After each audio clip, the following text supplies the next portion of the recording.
Magikarp, he's a fish, a guy, a dude of sorts. If you've ever played Pokemon, you know about this little freak. Scales hard as rock, jumping around, being a little goon. These things are everywhere, and so it's my job to exterminate the population before things get a bit crazy out at sea. So today we're gonna see how fast I can catch Magikarp in every single Pokemon game. From red all the way to a different shade of red, let's see how this goes. Subscribe to the channel if you're new, and I hope you enjoy today's video.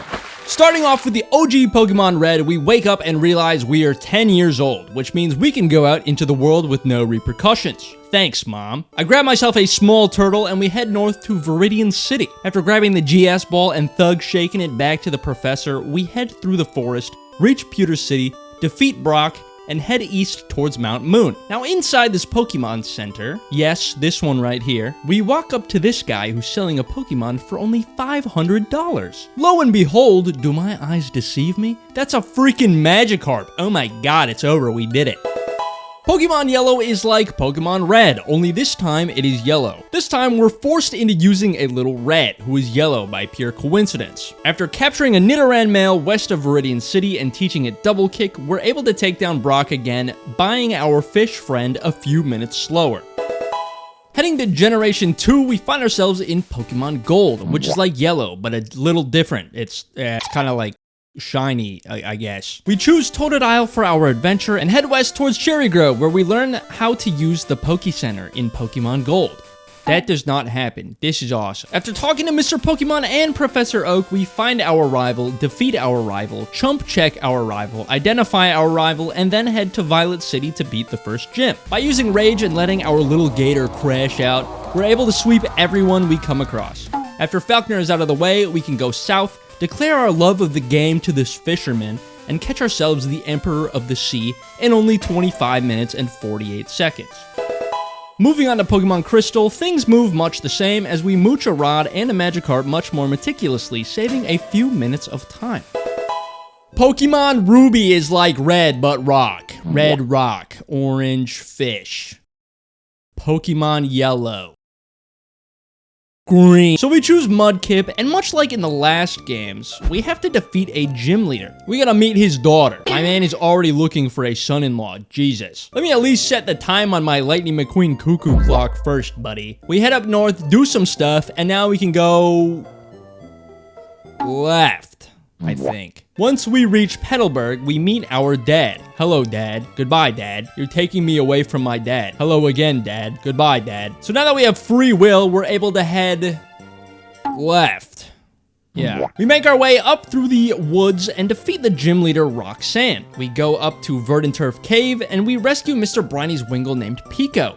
Silly little bird name. Once that's done, we follow the old man back to his house because he said I'd get something really awesome if I followed him home. So now I'm on a boat, and that is cool because boats are cool. We land in Dewford Town, where I find a fisherman, steal his fishing rod, and fish up a fish. A Magikarp. Which means I did it. This game is done. Now I can move on to the next one. Next on our list is FireRed, and let me just say, things are way different now, mainly because I was able to do the exact same thing as Red in 20 less seconds, which is actually kind of crazy considering you can't run in Red. Moving on to Hoenn with Pokemon Emerald, and it is here that we have the same game, except now this Scott guy is here and has one line of dialogue, but he still pissed me off because he was wasting my time. Also, I don't know who this dad guy is, but I wish he'd stop calling me. Due to a couple extra fights and a bit more text, we catch our scaly little freak in 34 minutes and 19 seconds.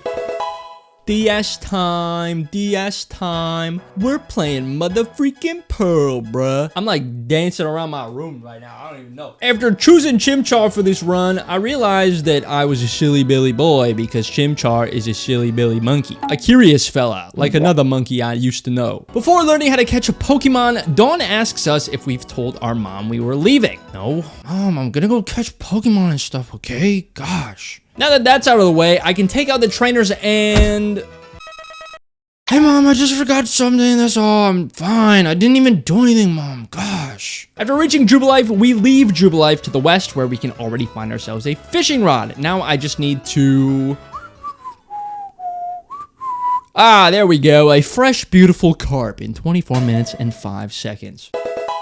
Platinum was much in the same, but I was able to avoid whiting out, which frankly shouldn't have happened to begin with. Whoever was controlling my character on Pearl should have handed me the controller instead, because that's like who would even do something like that?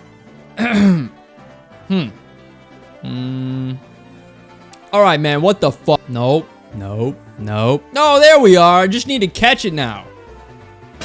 Finally, dude, what the hell? Heading back to Johto for SoulSilver, we have a very similar routing. Grab Totodile, head to Mr. Pokemon's house, defeat our rival, head back to Violet City, defeat Sprout Tower.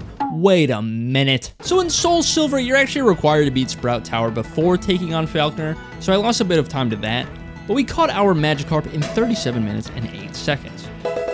So now it is time for the real fun to start. We're playing Pokemon Black, which means, oh yes, there are no Pokemon outside of Gen 5 that are available until the post-game. That makes me so incredibly happy. So in order to obtain a Magikarp, we're gonna have to play some Pokemon Black. Like the whole thing. We choose Tepig, and then we play Pokemon Black for like a long time. However, after stopping at the Poke Center in Mistralton City, Nurse Joy tells us something interesting. Oh, it looks like your Pokemon may be infected with the Pokerus. Excuse me? Yeah, so in case you didn't know, Pokerus has a 1 in, 21,845 odds of infecting your Pokemon after any battle. So just open up a calc for me real quick and type in 1 divided by 21,845. What do you get? Oh, that's right, you don't know what that says either. This says 5 times more rare than a full odds shiny. And I thought finding a full odds shiny in my fossil video was crazy. What the hell am I gonna do to top this? Nothing, except maybe eat like a full leather boot or something. Once the shock dies down and our Emboar is getting like 8 attack per level, we breeze through the game, beat Pokemon Black, and learn that it's impossible to overwrite my save. So now that my entire playthrough has been wiped from existence, everything that you just saw is gone. It's all gone. Everything's gone. So it's time to use our imagination. It takes about 2 minutes to fly to Nimbasa and then bike to Marvelous Bridge, and then buy the Magikarp from the dude standing there awkwardly. So we'll say the unofficial time is about 5 hours, 51 minutes, and 45 seconds. That's the best you're gonna get. I don't know what to tell you. I'm not playing all of Pokemon Black again. Are you shitting me? Black 2, baby! I can't wait to play through Gen 5 again. Hey, where do you get Magikarp now that the other generations are available in the second version? Marvelous Bridge. Oh, goody. Yeah, that's still post-game, so I might just hop into a Gyarados' mouth at this point. Much like the first game, I start with Tepig, switching to Drillbur after the third gym. That's the part where it differs, by the way. I didn't do that the first time. Once we solo the game with Excadrill, we head over to the bridge and buy ourselves a Magikarp in less than 6.5 hours. Barely. Fun. Oh my god, I'm having so much fun. We've finally reached the 3D realm in Pokemon X, where things are much quicker. If we're talking about Black or Black 2. We grab a Fennekin, meet some random neighborhood kids, walk through a forest that looks just like Viridian Forest, and then go band for band in the bug gym until I actually have to fight the gym leader. And then I lose, and it kind of made me feel upset just a little bit. But we train up and head back in, allowing us to reach Ambret Town. It's the place where the fishing rod is, in case you didn't know. But obviously, before we do that, we have to go to Lumio City. And obviously, we'd need to talk to the professor first. And then we'd obviously have to stop in Camphor Town and hear what all the commotion is about on Route 7. And then, we'd surely have to move the Snorlax before we could go anywhere, because, that guy's big. But that would mean that we'd obviously need to catch the Furfrou in the massive garden outside the castle. And surely, we'd have some time to watch fireworks with a girl I met like 25 minutes ago. But once we do all that, we are so ready to go to Ambret Town. Here we can grab the fishing rod. But obviously, we have to go all the way back to Route 3 because that's the only place you can actually find Magikarp. So once all of those super quick fun tasks are out of the way, we catch ourselves a Magikarp in 1 hour, 13 minutes, and 55 seconds. I wonder where all that time went. Heading back to Hoenn, we boot up Alpha Sapphire, and everything plays out pretty much exactly like before. Now, I don't remember if I just ran into a bunch of trainers on accident or if there's just way more dialogue in this game, but we went a lot slower than the first time, snagging a Magifart in 44 minutes.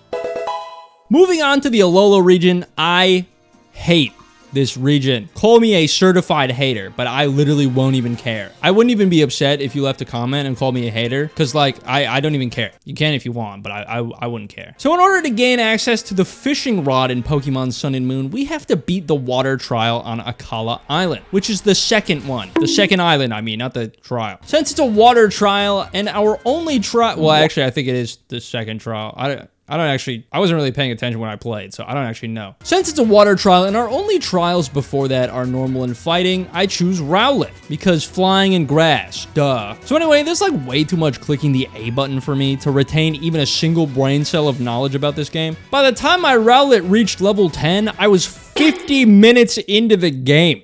Hello? What is that about? After defeating the trainers at the school, we head over and fight some other dudes. And then we fight another dude, but his dumbass Smeargle knows Ember, so we lose. But then I beat him, and then we fight another dude. And now we're over on Akala Island, which is the second one. We go over there, and we go over here, and we do stuff. And then we make it to the water trial, and then we beat it because we're cool and stuff. Now that we can fish, finally.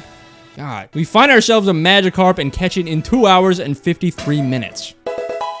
That was fun, I exclaimed to myself after I ended my recording. So now we get to do that again in Ultra Moon, only this time the totem is an Araquanid instead of a Wishy-Washy, which means I have to catch a second Pokemon and level them both up.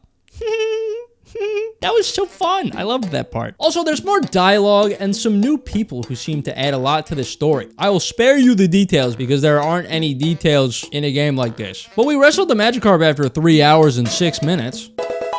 This is what I do on my weekends. I just play Pokemon for way too long at a time. Finally, moving on to the Switch, our next game up is Let's Go Pikachu. Woohoo, let's go, you did it, Pikachu! After obtaining our Pikachu, we catch a bunch of grass types using motion controls. It's like I'm really throwing the Pokeball. I love this. We kind of have to do that so the game can actually let us enter Pewter City's gym, because it literally doesn't let you enter without like a couple grass types. It's really weird. I don't know why they did that. They're babying us. I'm not a baby. I'm a man. I'm a grown man. Why are you teaching me type matchups? I've been doing this for 20 years. Stupid idiot game. But after claiming our badge with the help of a second Joy-Con, we rush over to Mount Moon's Poke Center and buy Magikarp after just 26 minutes.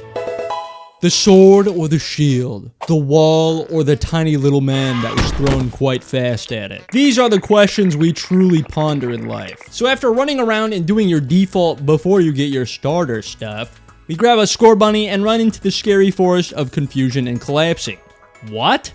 I'm confused and I just collapsed on the floor? Who could have expected this? Anyway, we say hi to the folks at home and head off. Wait, when did I get the fishing rod? Wait, I don't actually remember. Did I leave the house with that? Is that real? Am I a fisherman at heart or merely entitled? Why'd I go in that forest if I already had the fishing rod? Am I a fish? No, a fish wouldn't carry around a fishing rod. That'd be stupid. That's like a construction worker carrying around constructions. They can't do that. It's like way too big for them to carry. It's like a lot of weight. We reached this nice old lady's house. I can't remember her name exactly, but we fish up and capture our 18th Magikarp in 25.5 minutes. Not too bad. Definitely not like some games. Heading back to Sinnoh for Brilliant Diamond. Unlike the other remakes, Brilliant Diamond is practically a carbon copy of Diamond and Pearl, dialogue and everything. So we're actually able to complete everything with faster text, grabbing the fishing rod, and our magic crud in only 17 minutes. See, now that is good.